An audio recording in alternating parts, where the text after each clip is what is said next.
Yeah!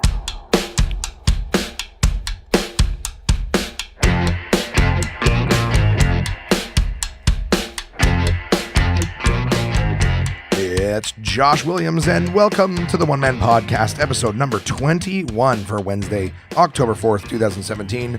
Welcome, everybody. Welcome, new listeners. Welcome, returning listeners. I got a lot to talk about this week. I did a PlayStation virtual reality demo promo thingy last week. I started a new job this week. Of course, I'm going to, talk about some stuff that's been going on, read your guys' emails. It's going to be a fun show. Just to start right off, my voice is messed up. It's messed up because I did nothing but talk last week for 14 hours a day, in a mall that was dry. I'm going to blame the mall for my loss of voice. Too much talking, too much explaining. Everybody walking up going, duh, what's going on here? With giant PlayStation VR signs all over the place. If you go on, of course, on the Instagram or Facebook or Twitter, you will see pictures of the setup that we had. I think you will. I don't know if I went to all of the social media platforms, but I went to some of them. Anyways, you can see a thing there of the demos. Basically, it was there for 6 days, guys. And I want to say right off the top, I had an outstanding team that I worked with. So there was, give or take any given day, there'd be like 6+ members of us. I think there was only one day where we had some different people, but it was what a great day, what a great team we had. I want to start off by thanking Kirk, who is our fearless leader, Kirk and Marvin, who are going to be traveling all over Canada doing these PlayStation VR demos. So as much as I was just a part of it last week, these guys are doing it week after week after week. So Godspeed to you as you travel to market after market, doing these PlayStation demonstrations. Anyways, Kirk was our fearless leader. He was great dude to work with over the course of the week. Was a lot of fun. Made sure everybody had a good time, made sure that we all took breaks. Cause again, we were standing on our feet for like 12 hours a day. So just made sure everyone was doing good morale, good energy, wasn't a dick to work for. So thank you very much, Kirk, for being a cool dude and sharing laughs. Marvin was the other tour manager, tour boss, supervisor, whatever you call it. Marvin was outstanding as well. Marvin and I had tons and tons of conversations over the course of the week. Turns out he too is currently reading the Dark Tower series, starting on book number 1, The Gunslinger. So congratulations. Side note to Vanessa, I sent her the copy that I had of The Gunslinger. And yeah, so Marvin's reading that. Him and I got to chat about that and, my love of the story. He's just starting, so he's going to be enjoying that the further he gets into it. Also, it's just really cool. I talked a lot of philosophy, cool things like that. So we had an opportunity just to hang and crack jokes and stuff like that. So I really enjoyed working with my my supervisors, Kirk and Marvin. Thank you so much to you guys. I could talk for a very long time about all the fun that we had, but I think the listeners may lose interest if I went into it too much, and I may lose my voice. Excuse me, I got the hiccups already. I haven't done this much talking in the last 48 hours, so I've been trying to let the old voice recoup itself. I got to put here that I did a friggin' show. I just noticed on my list that I completely forgot a show that I did. It's a random one. Yeah, I had a tough time with losing my voice, and didn't I do a comedy show last week? I did. I'll get to that in a little bit. But yeah, so I also got to work with my buddy Dave, great friend, podcast listener. Dave and I basically, shared an Uber every day on our way there. The mall that we were working at, the Rideau Center, it's a terrible mall to go to. It's a great mall if you bus. Great mall if you bus. I'm not congested. I'm just hoarse. Just stupid. It's a great mall to go to if you bus, but if you need to park and drive downtown and pay $20, $25 a day to park, fuck that. So Dave and I would share an Uber, and good friend of mine. It was very cool to work with him. But again, we're all working different individual stations and stuff like that. So didn't get an opportunity to fraternize with some of my other colleagues as much as the two supervisors. But yeah, it was cool to work with Dave. Gotta give some shout outs to my other coworkers. Dave was killing it all week, but Dave was working a Gran Turismo demo, which I'll talk maybe a little bit more about later on, but it was like a full gaming chair. Gran Turismo, for anyone who doesn't know, is a racing game.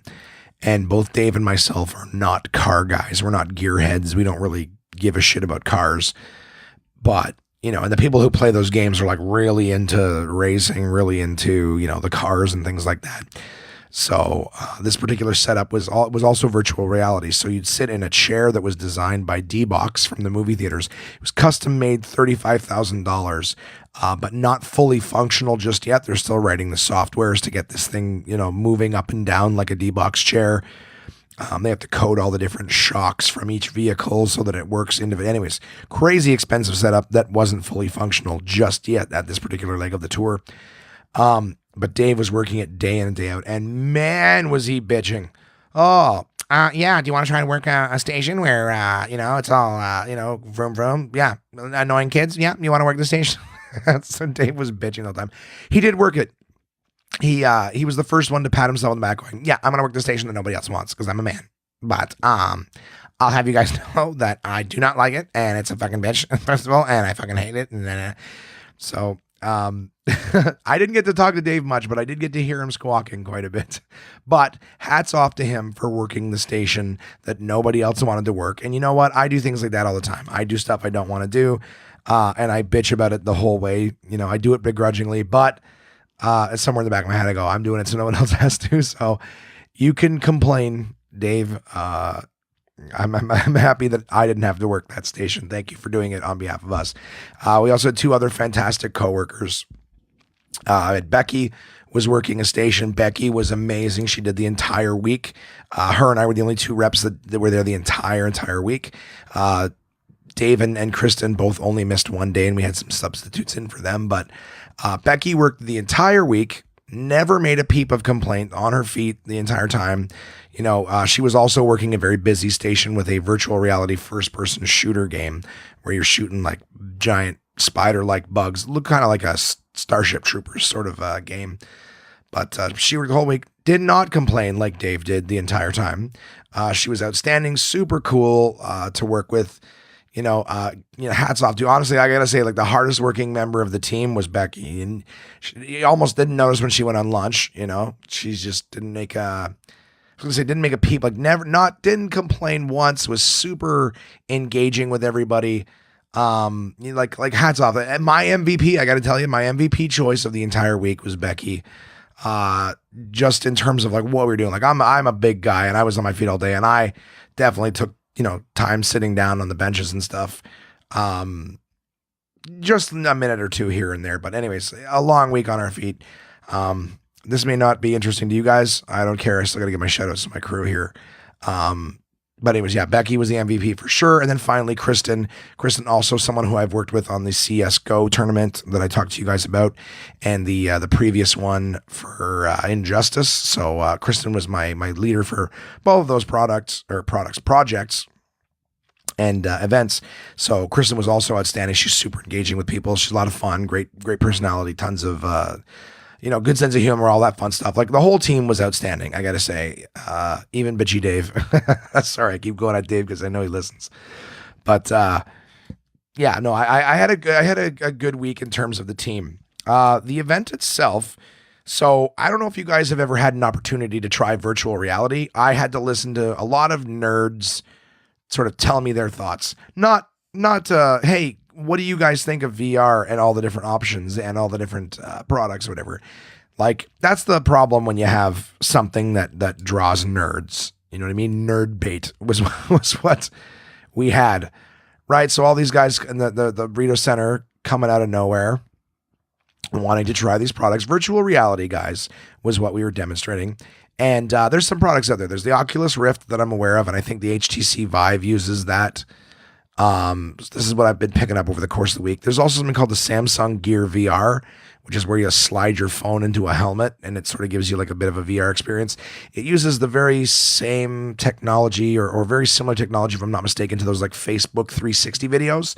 So when you see those, you stick your thing in that and you look around. So it's not bad, but the idea with that is it takes different pictures and it sort of stitches them together. So you'll see little parts of it that sort of look a little odd. And it's because the two images have been sort of, glued together via software or whatever. Well, with PlayStation VR, the games are designed for the helmet, so there's no stitching images together. These are all games and videos and experiences that are designed, on a computer, 3D, immersive. All I can say is if you've never tried virtual reality, you're missing out. I told you guys about how I went to Colony VR. I think that's where I tried the HTC Vive. Give me one sec here. I got a sip here. I'm getting dry quick. Oh, geez, guys, I was way worse the last 2 days, believe it or not. But anyways, yeah, I tried the HTC Vive at Colony VR. Trying the PlayStation virtual reality headset, super cool. Very, very cool, guys. There was the station that I was working on basically gave people a few different choices of VR experience. So there was an underwater, and this is the one that I did the most. It was like an underwater video that was about 5 or 6 minutes long. And you put the helmet on, the headphones on, so you're right in this world. And you're in a cage underwater.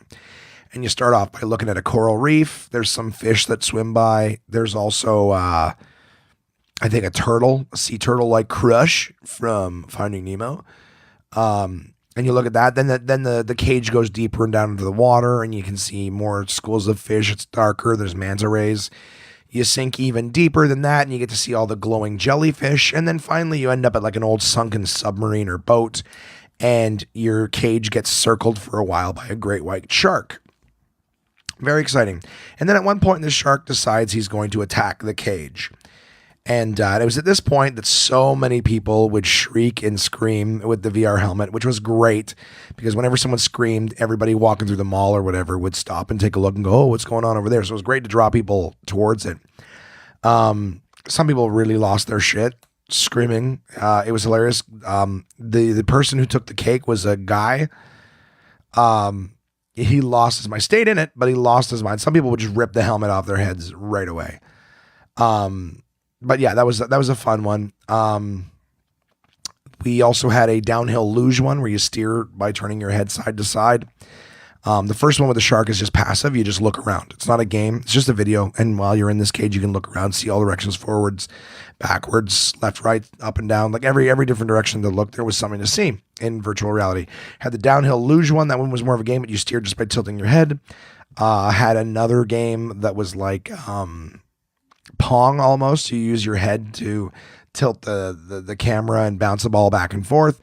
And finally, I had one called the Heist, which was you're in London and you're in a car driving down the street.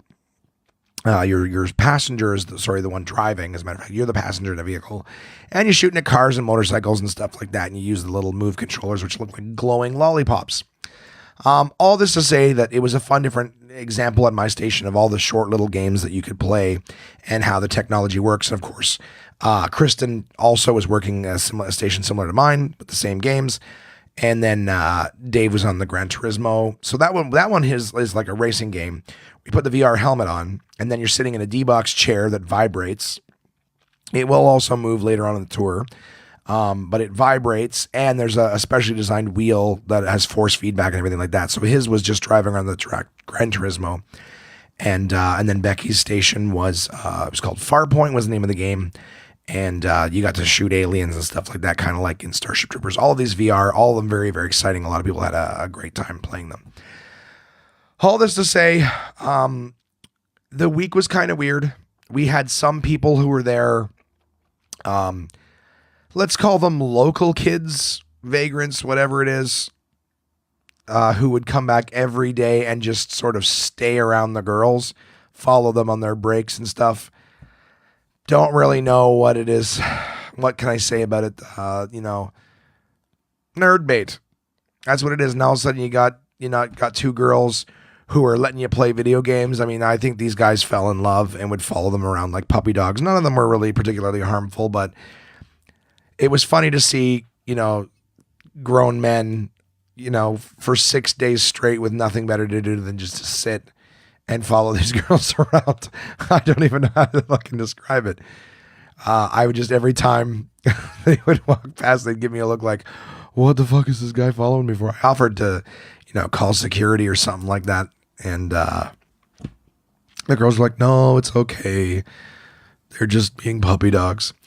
So that was kind of funny. I do have to say that, over the course of the week, so this is what happened. Like Rideau Center is near downtown Ottawa. Again, my hometown of Ottawa. It's near downtown, and downtown also has a lot of homeless shelters.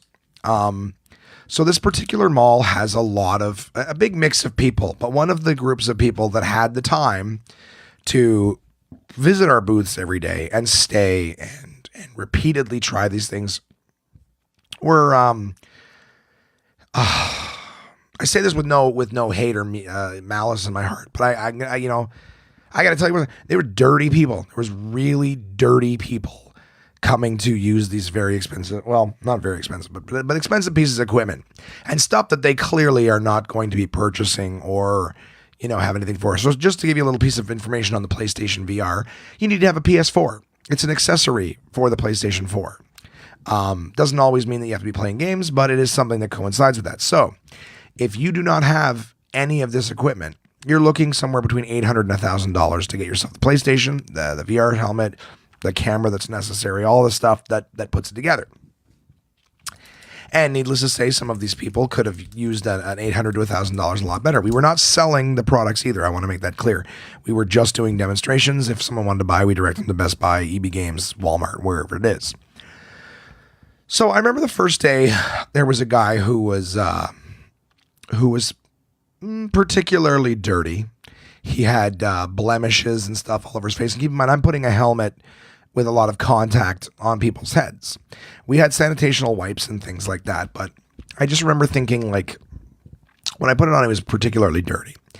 And his appearance was dirty too. I'm probably going to paint myself to sound like a piece of shit, but I was very polite and everything. This man never for a moment would have known that, I was unhappy to have him sitting in our chair with putting on all of our equipment and everything like that. But I did it. I didn't single anybody out. I didn't not let anyone, try because of where they may come or their background or whatever. But I remember, so I put this on the guy and I put him in the underwater, Shark Tank 1. And I just remember thinking, like, dude, what are you doing to yourself? Like, I don't know why you're doing this. You're probably not going to buy it and you can't afford it. Like, are you even familiar with video games or technology or things like that? And I wasn't, I was being mildly judgmental because I'm like, dude, why would you can't afford this? Like, what are you doing to yourself? And that's sat with me because I remember when he was sitting there, he was like, oh, wow. He's laughing and stuff like that. And I was just like, I don't know. I guess I felt like, I'm like, how does this guy, like, it's not that, like, it's cool, but it's not like mind blowing. Anyways, as the week went on, I think on Friday night, I got to spend the night with Crystal because I was working, long hour days. Didn't get home until like 10 o'clock at night, 10:30 sometimes, and then right back up, crack of dawn to come back. So didn't really have an opportunity. I would get off work before Crystal was even out of, before she was, I would get at work after she'd gone to bed is what I'm trying to say. And I remember when I was sitting with her on Friday night, I was just talking about how, like, we're seeing lots of people. And like I said, these puppy dogs that are following the girls around and just all these people who day in and day out have nothing better to do than to come to the mall and just, play these games and watch what we're doing, which is great. I mean, it's really great to be doing something people are interested in, right?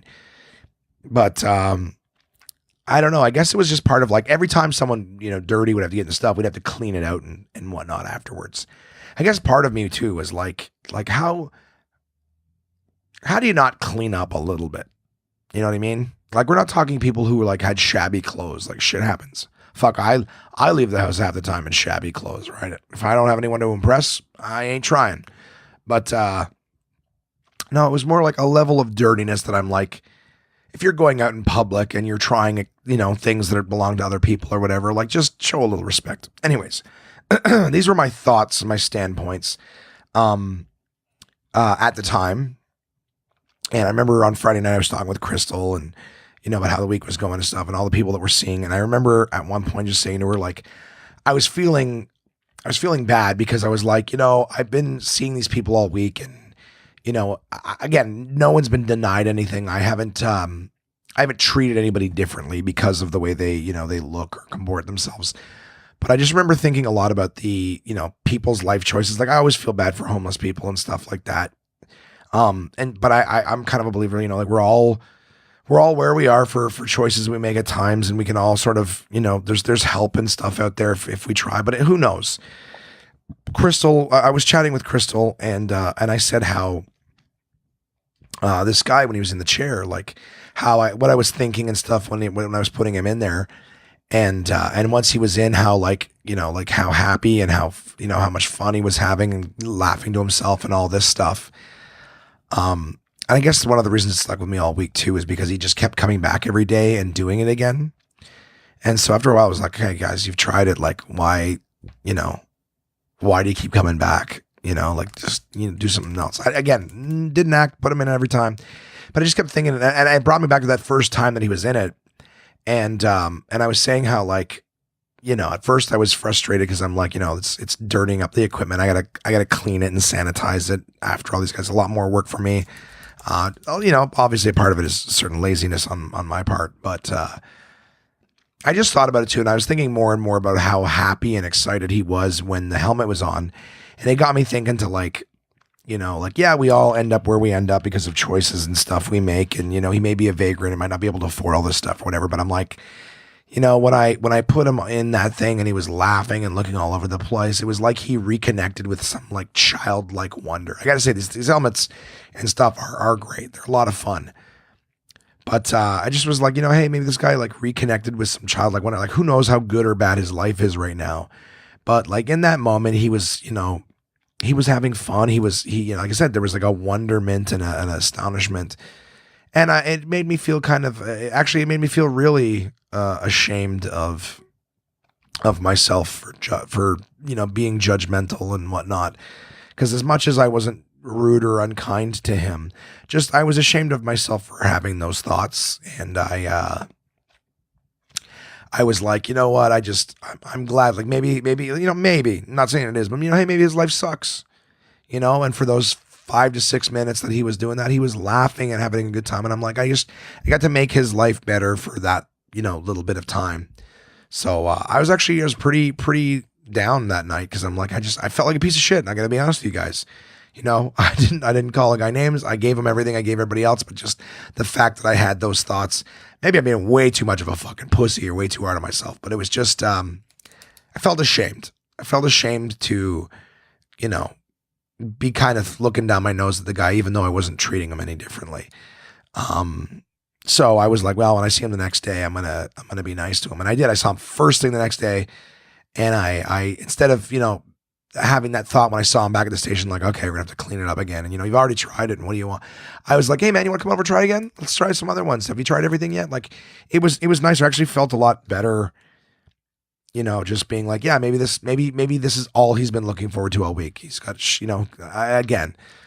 So if there's any kind of public service announcement I can give you guys, it's try to be good to people. Crystal was telling me to, like, again, like I said, she really is my angel, because I had fucking wacky thoughts, and she really helps level me out with a lot of this stuff. But when I was chatting with her too, she was saying how like there's so many people, because again, she works with people with disabilities, right? Whatever they may be.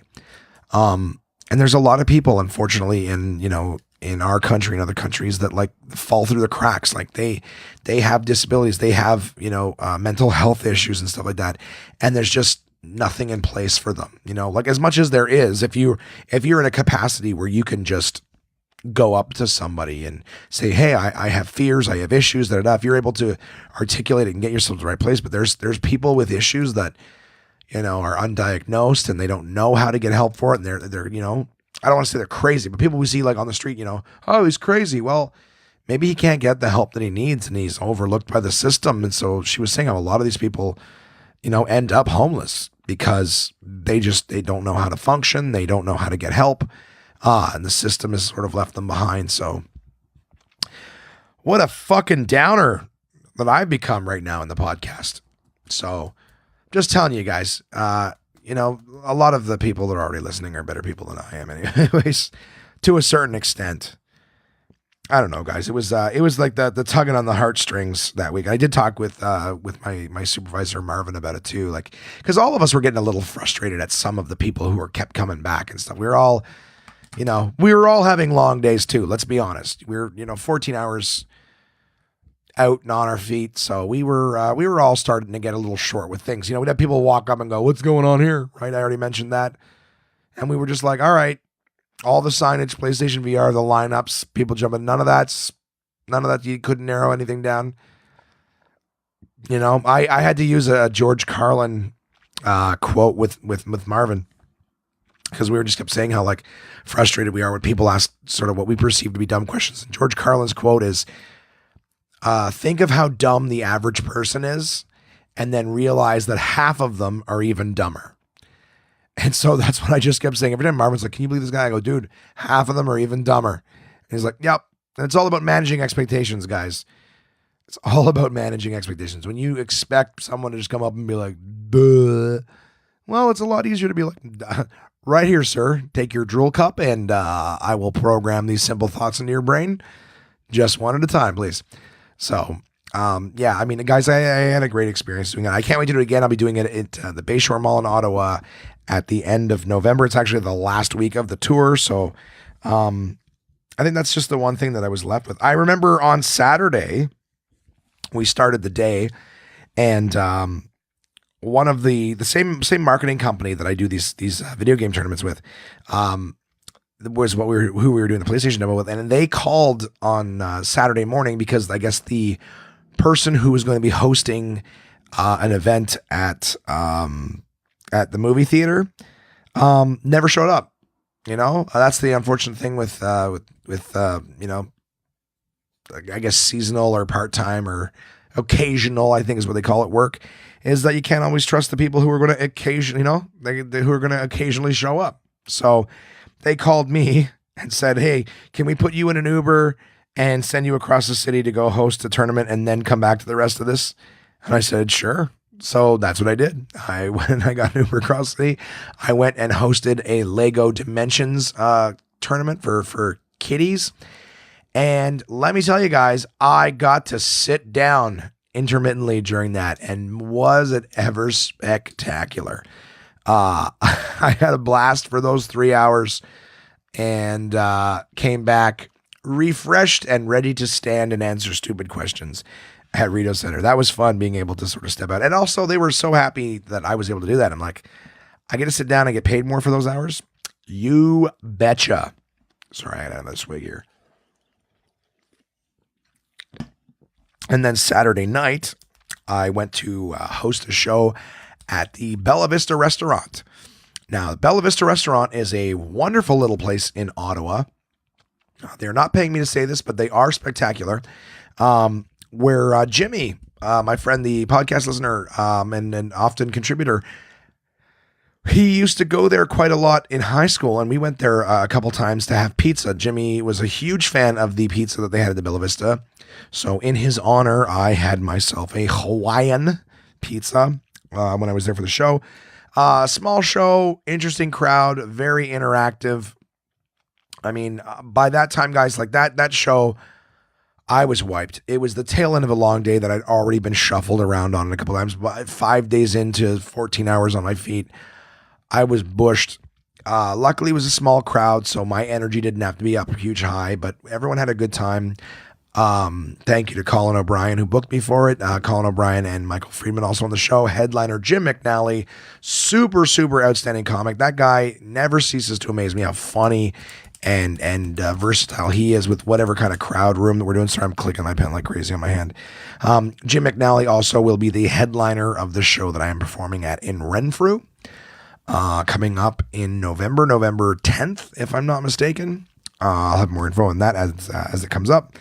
But yeah, it was great doing that show as well. And of course, home late to bed and up early the next day. Why? For the last day of the PlayStation VR tour on Sunday. So that was the PlayStation VR tour. Again, at 30 minutes chatting with no voice. Leave it to me. I will drag something out until it is absolutely dead.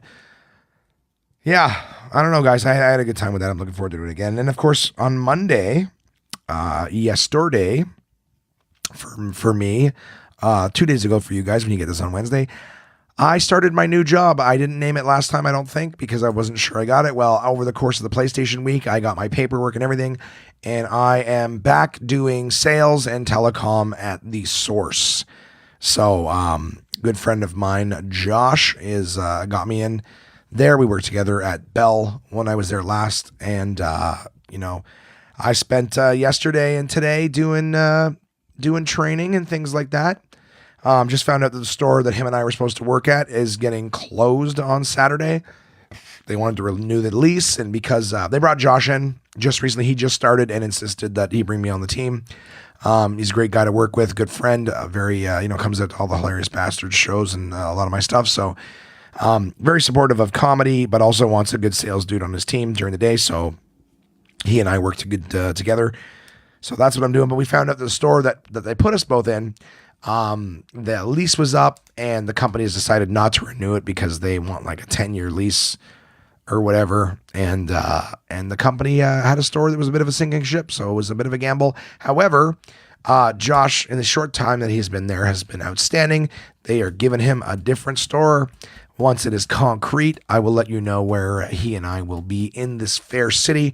But in the meantime, I'm having a great time reconnecting with my buddy, sort of back in the work world. I won't have to drive Uber as much because I will be back in a store making some sales and some commish with a little bit more steady income.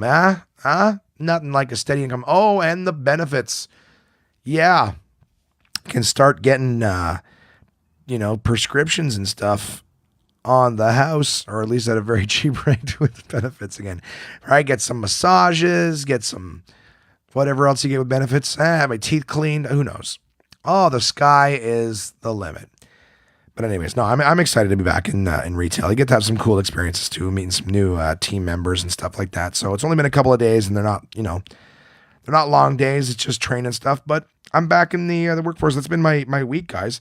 And then, in fact, last night I got together with Crystal, just as a little bookend of what else. Because like the whole week, guys, 8 o'clock in the morning at the mall, leaving at 9:30 at night, getting home at 10:30. Like, I mean, that's getting to the mall at 8:30. I'd be up at like 6 o'clock. So I was up, PlayStation, home, sleep. Up, PlayStation, home, sleep. Nothing else snuck its way in there. Except for that show on Saturday night. That was the only thing that I was able to do. And the Source yesterday was great. I got to see Crystal in the evening on Monday. Wonderful. And her and I tried watching something, though we both fell asleep. I think I made it quite a fair ways into it, is Gerald's Game. Also a Stephen King novel turned Netflix movie. It's a cool, I mean, I don't know how it ends. I can't really give you a whole synopsis or anything on it because, well, I can give you a synopsis. I can't give you a full review on it because I fell asleep. But short version of the story. Wife and husband go to their summer cottagey home.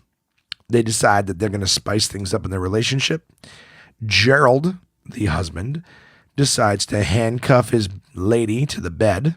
He's going to get a little freaky deaky, gets a little too freaky deaky, has himself a heart attack and drops dead.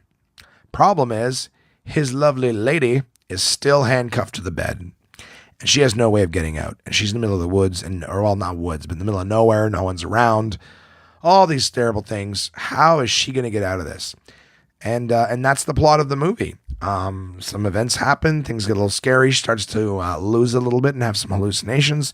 And that's about as far as I got. So the whole idea is she's stuck. How the fuck is she going to get out of here? Think like 127 hours, only instead of your arm pinned in a rock, your arms are handcuffed to a bed. And that's as far as I got. So I'm excited to watch the rest of it sometime. But what I did see was fascinating. I definitely suggest watching it, guys. Unless the ending sucks, in which case maybe next week I'll be like, hey, watch the rest of it. Sorry about that. I'll start getting angry emails. Why the fuck did you suggest that, Josh? So that was it. That was it, guys. That was the week for me. Definitely made me want to play video games. I'll tell you that much. I have not been able to spend that much time around video games in a very long time. And even though I wasn't playing them myself, I was kind of like, man, I miss just having video game days, especially these fucking assholes. These fucking dweebs, nerds, geeks, drooling I don't know.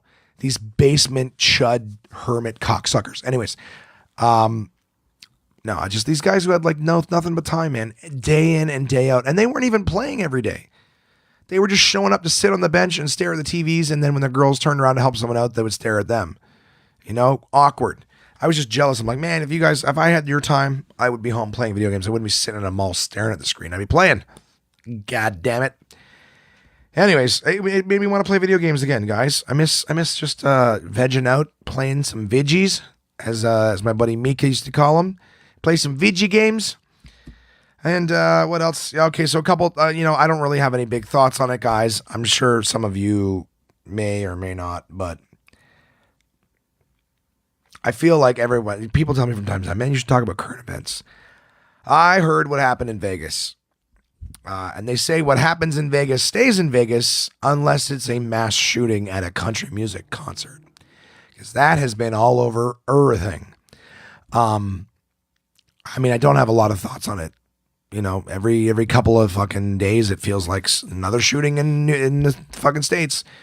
And what are we going to do about it? I don't know. Take the guns away? No, let's not talk about that. Obviously, if you don't have guns, you can't fucking kill people. And I'm sorry to the people out there who are like, I'm a responsible gun owner. Yeah, I'm sure you are. There's responsible peanut owners, but you can't bring them to schools, can you? Some people can just put peanuts in their mouth and chew them up and swallow them. No, but some people have to put peanuts in their mouths and then smear them all over their fucking hands and then go ahead and rub doorknobs and then murder their colleagues. Well, it's the same with guns, I guess. You can't get it off your hands. You're going to fire one off and kill somebody. I don't know what to say about it. I think it's funny that it happened at a country music concert because at least I feel like the right people were injured. I'm just kidding. I don't know, guys. I really don't know what to say. Tom Petty was dead and then he wasn't and then he is again. That sucks. I think it was really weird that TMZ was the first group of people reporting on that. Like anyone would believe that shit. TMZ knows what's going on. They have guys in parking lots waiting for celebrities. I don't know, man. It's been kind of a shitty week. Like, obviously, I'm sorry to anyone who lost a family member, in the Vegas thing. It's kind of shitty. I saw something really good on the Daily Show from Trevor Noah about how, like, every time they do that, they talk about like it's like the surrounding thing. Like this time they're going at the hotels, like, oh, hotel security is enough. It's like you still have guns.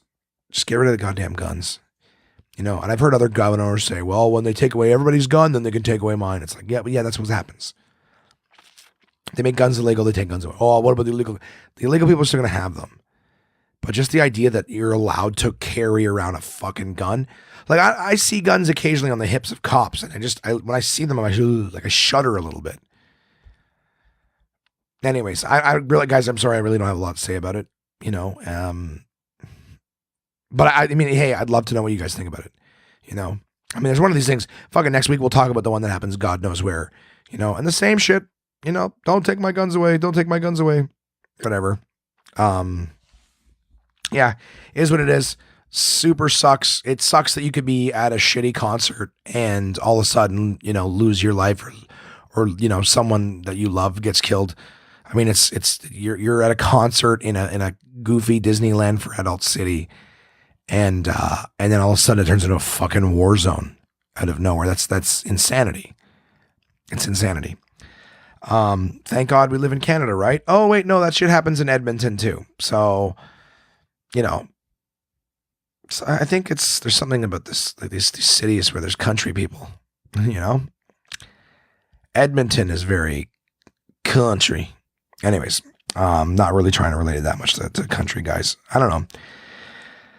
How does anybody talk about this shit and be like, everyone's like, yeah, I don't even like, okay. So earlier when I was talking about, feeling bad for that guy not getting help, like, I do actually. I feel like I'm going to fucking be like, I don't feel like, oh, he was mentally ill, so he was okay to kill those people. But clearly there's something fucking wrong with you. If you're going to kill yourself, then fucking kill yourself. Why do you have to take people with you? So clearly the guy was fucking sick, man. There's something wrong with him. And that's another reason why you don't just like the amount of people that walked up to us at this PlayStation thing. They walk up and they look fucking normal enough. I'm dead serious. Look like a regular person. And then you just start talking to them and you could just hear the fucking Asperger's or the social awkwardness or the fucking mega nerd, the lack of social skills. And just go, oh, fuck. What am I in the middle of right now? Absolutely. Yeah. No, definitely Xbox is better for sure. I don't care. Just, yeah. No, yeah. Yeah. No, I'm glad. Yeah. Mm-hmm. No, that's for, yeah. Oh, yeah, definitely. Yeah, man. Actually, yeah, EB Games is down the hall. I'm sure they would, yeah, they have both. I'm sure they would love to hear your opinions on everything. Yeah, PC is definitely better than PlayStation. I definitely agree with you. Yeah. Oh, you're a YouTuber. Okay. All right. Do you tuck in your stomach when you're on the YouTube there? No. Okay. Perfect. It's just like that kind of shit. I don't know. There's people out there. So yeah, this guy had a fucking arsenal with him. You know, the guy probably came in with fucking rifles over each arms. Over each arms. Oh, I'm an idiot. The guy probably came in with all sorts of shit. And they're like, yeah, he's probably here for Comic-Con. He's dressed as Rambo. I don't know. Like, you can't give a sick person like that weapons. And at the same time, hopefully this guy doesn't fall through the fucking cracks. If anything, whatever. I don't have any answers. Just maybe go, a guy was sick. Let's, how do we take care of these people? Maybe you got to get a fucking psych eval. You want a gun, fine. But, it's not just a 3-day wait. You got to fucking go through psych evaluations and shit like that first. I don't have the answers. Anyways, what do we talk about now, guys? Right? What do we talk about after everything else? I don't know. I had a good week. I'm excited. I got the new job coming up. I got some fun stuff coming up this weekend. I remember a lot of people just showing them this video or helmet and stuff. They were saying how long's it been out? And it's been out for a year. They go, well, I don't want to buy it until I know it's good for sure. I don't want to buy. I don't want to buy it. It turns out it's a garbage technology or whatnot. And that got me to thinking. It got me to thinking. There's a lot of times where you can buy a piece of technology and it ends up being a piece of garbage, which brings me to this week's edition and sponsor at portablepress.com. This week's edition is from Uncle John's Weird World, Who, What, When, Where, and Wow. I decided this week, sorry, I got the fucking book itself instead of a piece of paper. And there we go. Let's get that mic around here. It's hard enough to hear me. This one is the article I decided to read this week is called Lemons. This is all about vehicles that came out that ended up being shit. And the reasons why they were shit. So I'm very excited to read it. First, as like I said, my partners at portablepress.com, where you can find all sorts of different bathroom readers. This week's edition is Lemons. So just about everyone has owned an unreliable car. Uncle John had his in 1979. It was a Triumph Spitfire that caught fire one time when he drove it home from the mechanic. But that piece of junk was nothing compared to these losers. So number one, the Stutz Blackhawk, 1972 to 87. From 1911 through the early 1930s, the Stutz Motor Car Company was one of the most exclusive automakers in the United States. But by 1935, it was bankrupt. In the late 1960s, an investment banker named James O'Donnell resurrected the Blackhawk name and begun converting Pontiac Grand Prix into ultra-luxury two-door coupes. It had running boards, fake chrome exhaust pipes along both sides of the car, and a spare tire sunk into the trunk lid. Leather luggage that matched the leather seats came standard. Mink carpet and mink-lined trunk were also optional. The company also offered to build limousines, convertibles, and four-door sedans based on the same design. The Blackhawk debuted at $23,000 in 1972 and nearly doubled in price to $43,000 for 1973, when the average new car cost about $5,000. And then here's the fatal flaw. The Blackhawk looked like a pimpmobile designed by Liberace and was probably the ugliest ultra-luxury car ever made. Besides, how many people were dumb enough to pay Rolls-Royce prices for a Pontiac Grand Prix, even if the trunk was lined with mink? Elvis Presley was. He bought the first production model and later bought four more. Evel Knievel bought a Blackhawk, so did Robert Goulet, Dean Martin, and Sammy Davis Jr. With its goofy looks and customers like these, the Blackhawk was doomed to be ridiculed as a plaything of celebrities with more money than taste. Still, O'Donnell managed to build more than 500 cars before finally going out of business in 1987. Next car, the Chrysler TC Maserati from 1989 to 1991. In the mid 1980s, Chrysler was looking for a car that would help improve its stodgy image. So it bought part of the Italian auto manufacturer Maserati. The two companies then worked on a joint venture, the turbocharged TC Maserati convertible. Fatal flaws. Timing was one problem. Chrysler announced the car in 1986, but production snafus kept it off the market for nearly 30 years, during which time many potential customers bought other cars. Image was another problem. The TC was touted as something new and different, but it was built on Chrysler's K-Car platform and was virtually indistinguishable from a regular Chrysler LeBaron convertible, even though it was hand-assembled in Milan and cost a lot more. About the only difference was that the TC had a faulty engine that blew its oil seals when it overheated. And it did that a lot, warping the poorly designed cylinders heads that were one of Maserati's few contributions to the car. Faulty oil pressure gauges kept the problem from being detected until the engine had already been destroyed. Even if the engine hadn't been such a dud, customers balked at the idea of paying Maserati prices for a car that looked just like a LeBaron. Chrysler sold only about 7,300 of the cars before it pulled the plug in 1991. The Jaguar XJ40 from 1986 to 1994. Jaguar began designing a replacement for its aging four-door XJ6 sedan way back in 1972. But the financial troubles of parent company British Leyland kept it from coming to market for 14 long years. Finally, in 1986, the XJ40 hit the showroom floor. It was billed as the most advanced car in the world, complete with electronic self-leveling suspension, a dashboard computer that detected and diagnosed mechanical faults, and nearly 2 miles of wiring to support these. 2 miles of wiring to support these and numerous other fancy electronics gadgets. Fatal flaw. The fault detection system was supposed to alert owners to mechanical problems before they became serious and expensive in parentheses. But the system was the faultiest equipment of all. After a few trips to the dealership to service problems that turned out to be nothing, most owners ignored the system even when it detected real faults. Results? Repair costs went up instead of down. The XJ40 was supposed to address Jaguar's notorious reputation for unreliability, but all it did was make it worse. It wasn't until Ford bought Jaguar in 1990 that the company's image began to improve. The Alfa Romeo,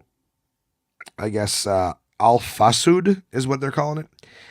In the late 1960s, from 1872 to 83. Jesus Christ, that's an old car. 1872 to 83. I hope that's not a typo. Anyways, in the late 1960s, Alfa Romeo announced, it's got to be 19. They fucked it up. You fucked up, Uncle John.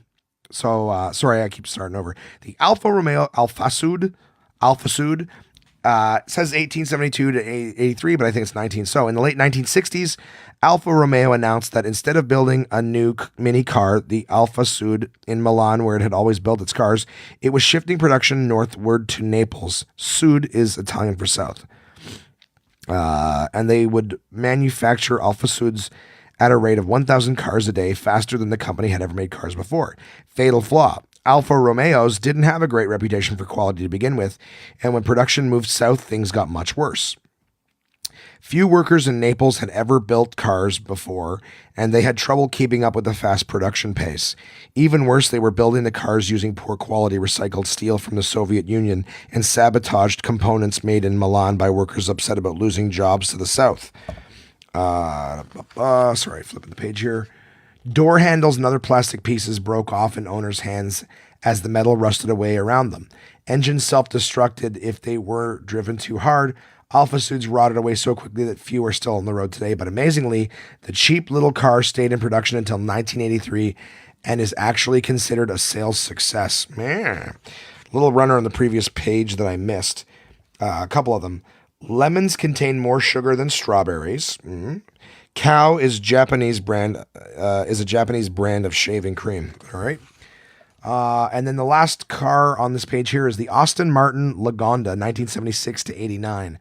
The auto company famous for making James Bond sports car was close to going under in the mid-1970s when the makers decided that building a four-door sedan, the company's first, would be a good way to raise cash. Aston Martin, whatever, didn't have the money to engineer the new model from scratch.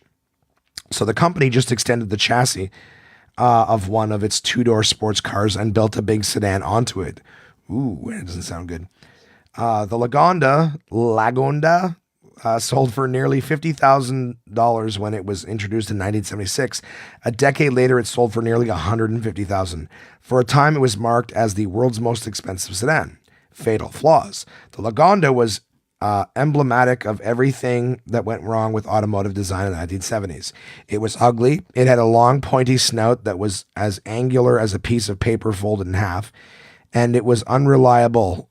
The futuristic red LED instrument panels failed so often, they were eventually replaced with little cathode ray TV screens, which failed even more often. The wiring was buggy, the pop-up headlights didn't pop up, the handling was squishy, and the paint job was so bad that the car became known as a rust bucket.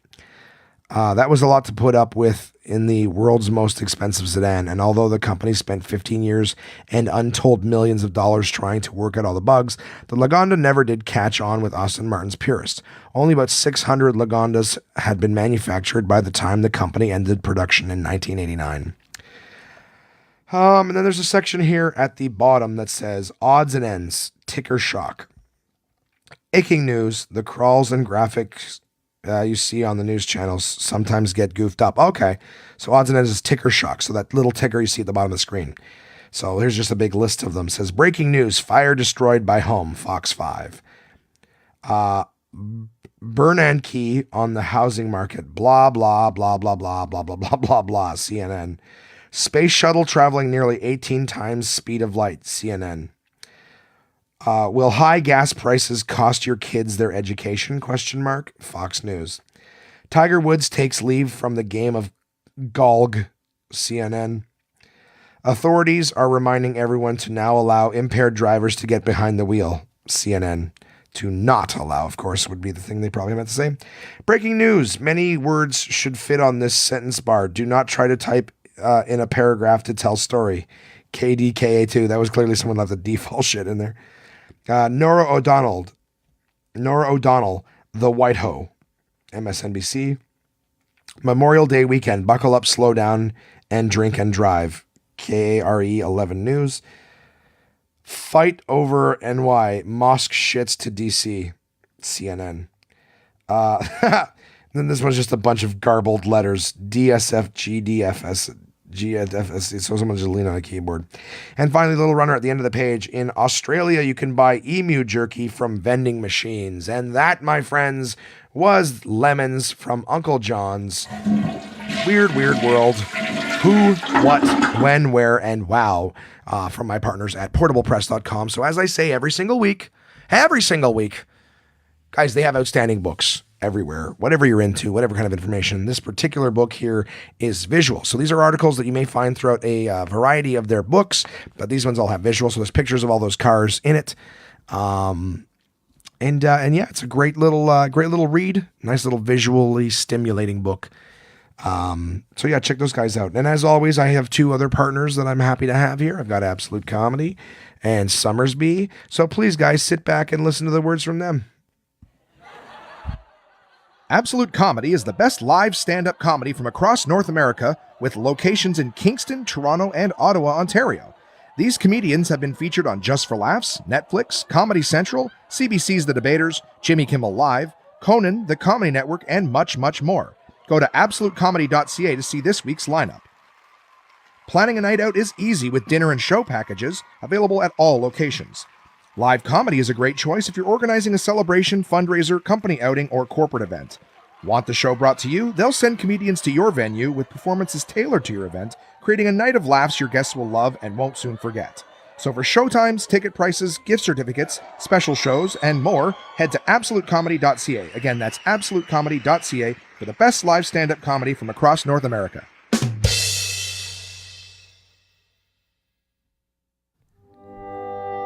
The sun gives life to the orchard. The orchard gives life to the apple. The apple gives life to Summersby.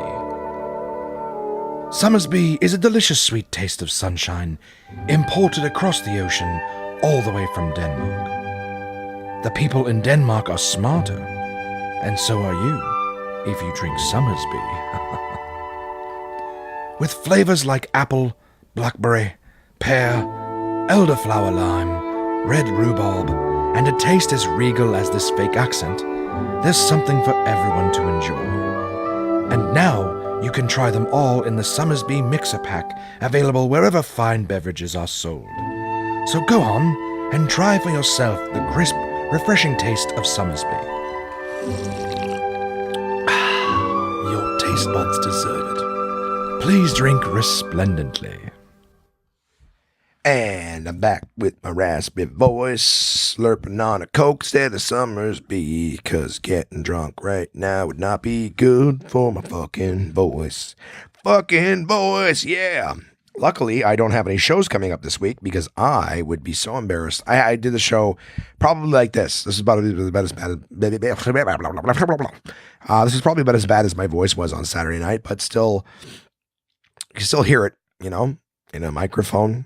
Not my best showing, but I'll be honest, guys. They laughed, so I did my job. But I was half phoning it in, man. I was half phoning it in. Because I was bushed, man. So, this week, what can I say? It's Tuesday. I spent yesterday and today. Excuse me. Excuse me. What pigotry. That actually reminds me of a thing. So, yeah, sorry for bourbon, but that's what happens when I chug Coke while the ads play. The Rumble Belly burpage comes out. I mouth farted a little too loud. Sorry.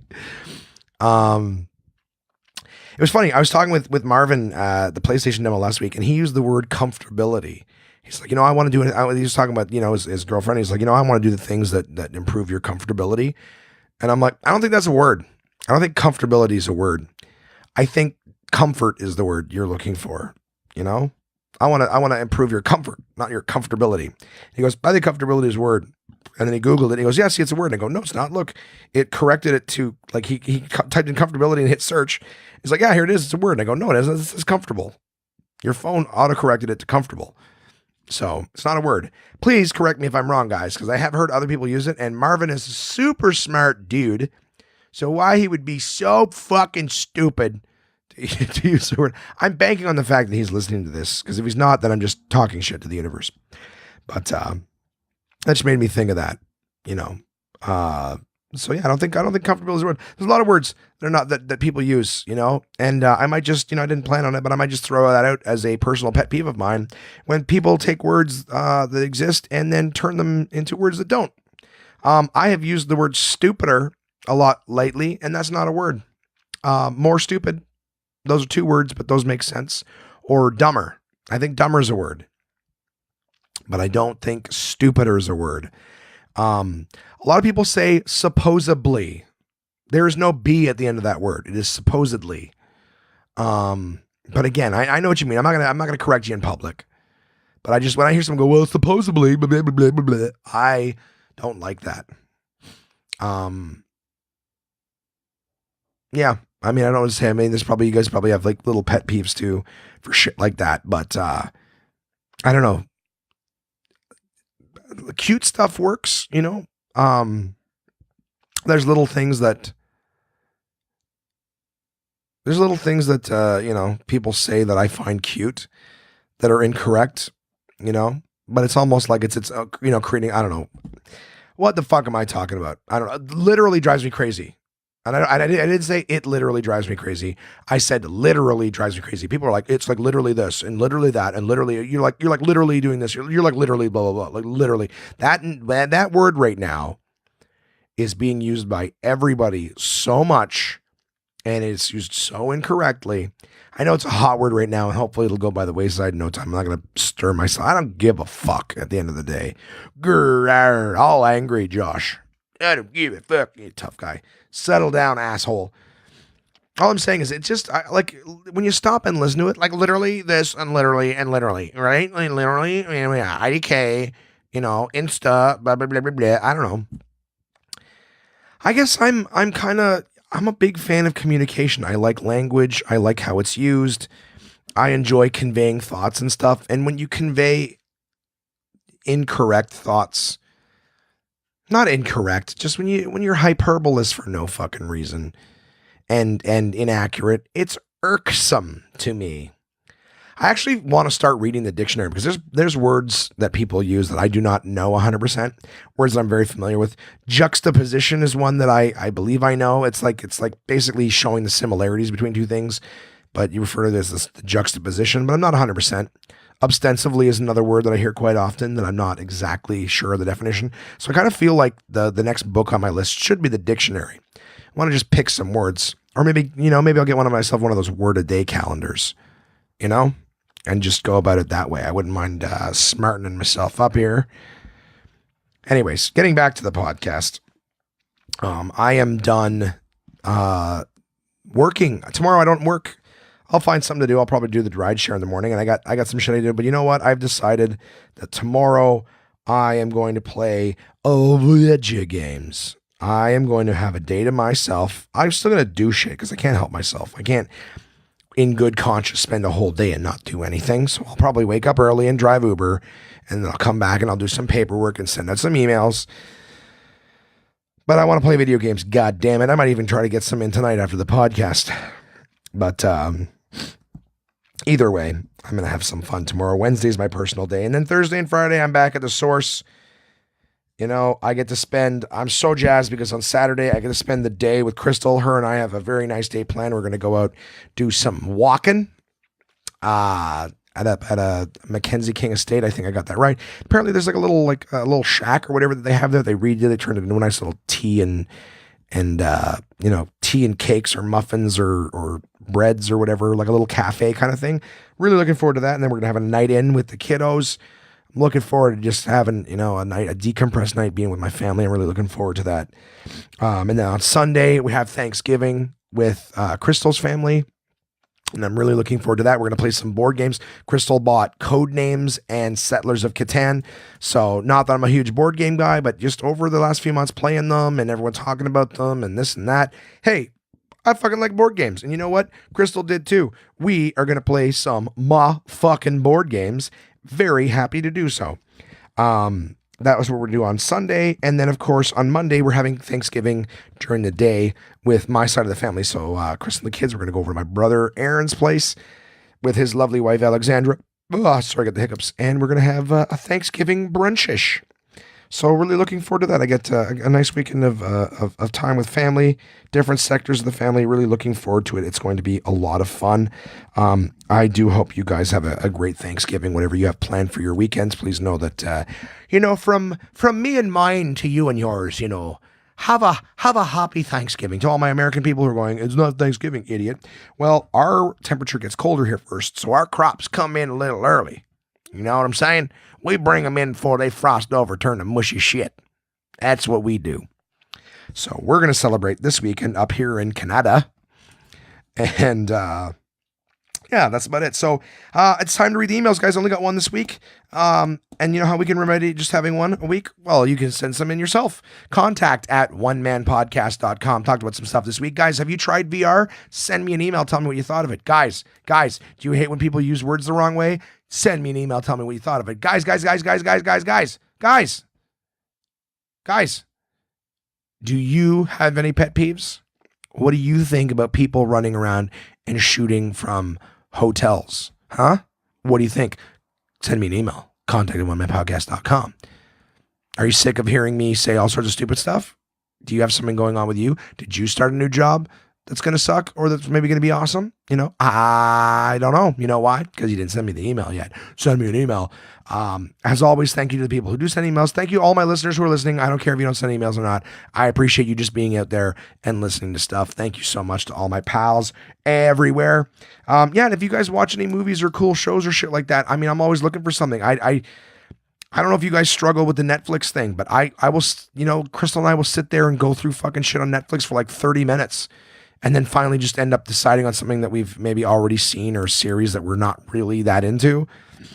We tried, I think on Friday night we were together, we tried starting The Exorcist. There's a series on Netflix called The Exorcist. Now those are big shoes to fill. And we were chatting the whole time that it was on the background. It's fucking stupid, shitty coloring. that sounds ridiculous, but like it was filmed, and it's a 2016 or 2017 show that looks like it was filmed in fucking 1970. Really shitty, bad, like not Technicolor looking, but fucking bad hues and contrast and saturation on the film, whatever. So yeah, I didn't really give up. Like we were really disappointed. I don't know if anyone else has watched more than an episode, or maybe the fact that we were talking about me making homeless people cry because I don't know. I just didn't get a chance to watch it. So as always, contact at onemanpodcast.com. Tell me what you are up to. Tell me what you think about stuff. Tell me what you're watching. Tell me what you love. And on that vein, right now, my email this week comes from my good buddy, Mr. Chris. I won't say his last name out of respect. But Chris sends in, hey, Josh, in past podcasts, you talked about escape rooms. Then there were the riddles that Jimmy's bro, or maybe it was his buddy, please clarify. It was actually Jimmy's bro, Johnny, who just got married. We talked about it in the last episode. Also, their coworker, Kevin, I think it was. Fuck, I'm so sorry, dude, for forgetting your name. I apologize. But I do believe it was Kevin or something very similar who also emails. All three of them sent me emails in 1 week. Regardless, emailed about, sent in riddles. Maybe it was his buddy. Please clarify. Emailed about which you seem to enjoy. I do enjoy riddles. Then last week, you brought up how you were trying to piece together the mystery of who spray-painted dicks on the cars from the Netflix series American Vandal. I put 2 and 2 together and deduced that you were fond of a good old mystery. Well done, Chris. You found a way to segue board games back into the podcast. But you know what? I appreciate the email, and I am ready to go with this full steam ahead. So it is my great honor to present to you yet another thrilling board game introduction. I know you wanted to take a break from the subject, and actually I was going to text you about this game instead of emailing the podcast, but I strongly feel that the One Manaverse, love that name, needs to know about this gem. And as a special treat, I'll even add a pet peeve at the end. Ooh, you spoil me. So without further ado, recently escape rooms have been popping up all over the place. There are 2 companies in Ottawa that offer many different themed rooms. My hometown of Renfrew has one, although I'm sure it's shit. Even the town of Eganville, hometown to Olympian Melissa Bishop, never heard of her, with a population of 3, apparently has one.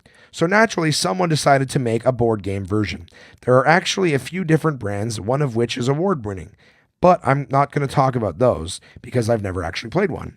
What I am going to talk about is the game Sherlock Holmes Consulting Detective by Raymond Edwards, Suzanne Goldberg, and Gary Grady. The game is comprised of 10 different cases. Each case has a case book which contains the introduction where you will learn about the murder and a few key witnesses. The goal of the game is to solve the crime using fewer leads than Sherlock. You will find out how many leads he used once you decide to try and solve the mystery. After reading the introduction, or having it read to you if you downloaded the new app, it is up to you to decide what to do next. You may choose to visit the scene of the crime, or maybe interrogate the key witness, or follow any other clue that may have come up in the introduction. The way you do this is by looking up people and places in the London directory, which is kind of like a miniature phone book, minus the phone numbers. Each person or place will have a letter and code number, which will direct you to a place on the map, as well as a paragraph found in the casebook.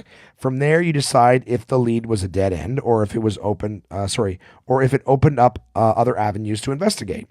Each case also has a newspaper to go along with it. Since the cases are in chronological order, you will only need to reference the first newspaper to find clues to help you with the first case. But every case after that may have important leads in previous editions of the Times. So it's important to make notes. Rebecca and I like to use Post-its. Really, that's it. You go around from lead to lead until you feel confident enough to solve the mystery, hoping you manage to do so using less leads than Sherlock. Unlike the escape room games, Consulting Detectives does not have a time limit. You can try to solve a case in one sitting, or you can choose to do it over many sittings, mulling over the clues in your head between play sessions. Finally, there is the player count. I'm trying to put this down. I keep putting it half down on a book. Finally, there's the player count. I'm going to use an excerpt from a comparison of 2 different escape room games done by Shut Up and Sit Down, in parentheses, board game reviewers. But I'll edit it to fit this game, since they are so similar. So in quotes, Finally, a note on player numbers. The publishers of Sherlock Holmes Consulting Detectives will tell you that this game is good for between 1 and 8 players, which is like saying that between 1 and 8 people can share a normal-sized bath. It's technically true, but none of you are immersed and you're all wondering what to do with yourselves. So, and that was end quote. Chris says 2 is the sweet spot with this game.